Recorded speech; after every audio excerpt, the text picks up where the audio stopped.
I tried to call how many religious men we need. It's not one man. And some refused to help. They told me it's a big problem, we cannot interfere. But finally I found one sheikh. I told him, I cried. I told him I'm very tired of what I did. I didn't get any benefit of running away. I didn't get forgiveness from my parents. I didn't get to see my children. I didn't get a job. Nothing. It's all lost. So the life is kind of meaningless and with no purpose. Yes, this is the thing. And I asked him and I begged him to help me. Please, I want to go back. I want to do anything to get their forgiveness. I need them. I belong to them.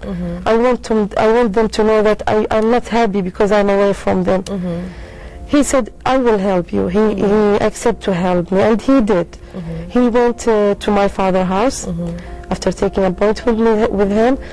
Then he went to him and told him about what I felt, about what I said to him. Then he answered me. He told me that your father told that he loves you too much, and you are the precious daughter for him. But after what you did, he cannot lay an eye on you. He cannot see you anymore. He cannot accept you anymore. You did a tremendous thing. He cannot accept it. And he told me, if you want the forgiveness from your parents, surrender yourself. Was that the condition that your father put, or the condition that the religious person? This is my father. This is my father's condition. He told him, if she wants my forgiveness, that will happen. If she goes and surrender herself, that will happen.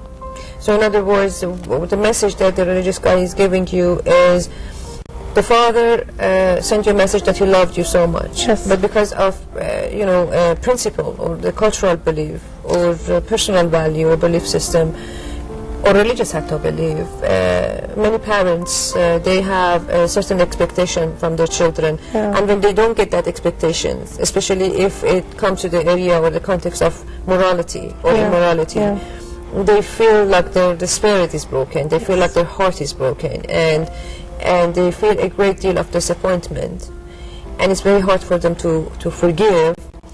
But understanding that point, it's very important for parents to pass through emotional obstacle, especially when their children are repenting and they're ready to transform and become a better person. It's very important for parents to be able to pass that emotional breakdown and go through healing process and do the forgiveness. So the religious person comes and tells you the condition that your father is putting for you is going and surrendering yourself to the authority, and then after that he will come and forgive you, he will come to see you.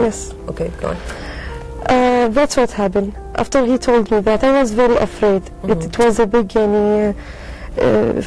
freaky idea, a very big, huge step to make. To go to jail? Yeah, to go to jail. I have a wrong idea about that. I thought they will beat me. But because I was attaching my God, asking deeply, I went to Salat al-Istikhara.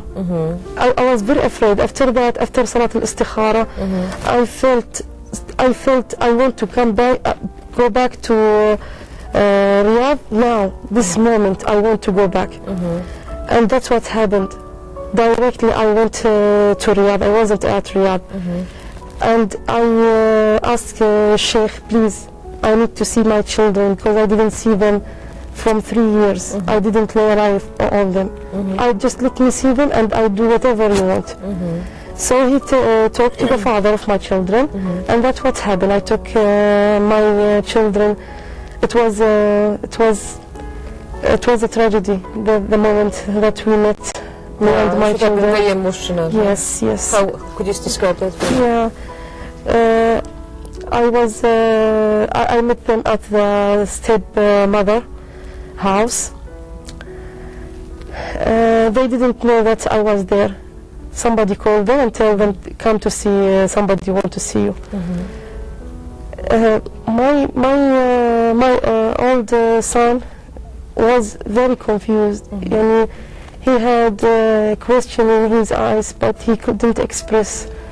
He was happy, he was sad, he was He was angry. in shock maybe also. Also in shock. Experiencing also yes. the same mixed feelings that you did. All what he had in his mind, he put it when he hugged me.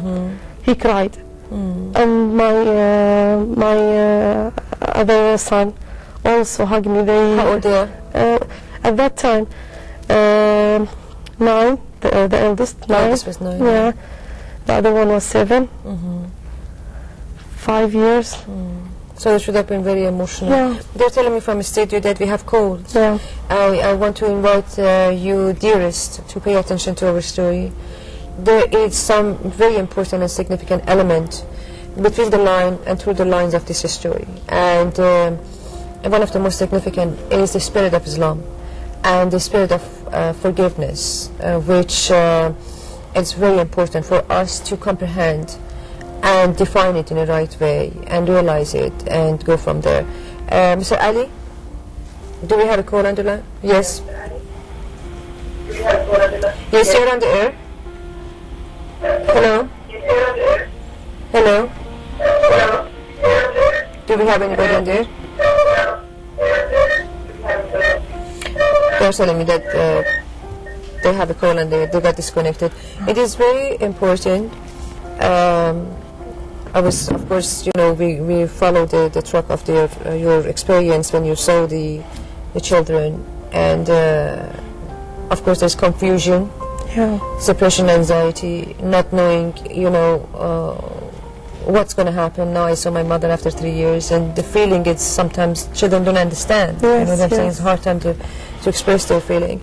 And also with the caller, we were talking to our viewers that between these stories that we are talking about during the weekly show, we want to define the value, what is the right value, and how we can comprehend and understand those right value to transform from obstacles.